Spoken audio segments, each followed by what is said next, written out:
ప్రజా వైద్యం ప్రజల హక్కు అనే నినాదంతో ఏదైతే కూటమి ప్రభుత్వం తీసుకున్న గత ప్రభుత్వంలో వైఎస్ జగన్మోహన్ రెడ్డి గారు ముఖ్యమంత్రిగా ఉన్నప్పుడు వైఎస్ఆర్సీపీ ప్రభుత్వంలో 17 మెడికల్ కళాశాలని ప్రభుత్వ మెడికల్ కళాశాలను తీసుకొస్తే ఈ ప్రభుత్వం వచ్చిన తర్వాత ఆ 17 మెడికల్ కళాశాలని ప్రైవేటు పరం చేసే విధంగా ముందుకెళ్తున్న తరుణంలో ఈ ప్రభుత్వం తీసుకున్న నిర్ణయాన్ని ఒక ప్రతిపక్ష పార్టీగా వ్యతిరేకిస్తూ ఒక బాధ్యతగా ప్రజల తరపున గవర్నర్ గారి కోటి సంతకాల కార్యక్రమంలో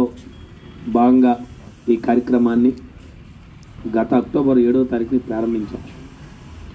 ఆనాడు గౌరవనీయులు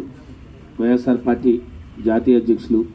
మాజీ ముఖ్యమంత్రి జగన్మోహన్ రెడ్డి నాయకత్వంలో ఈ కార్యక్రమం ప్రారంభమైంది.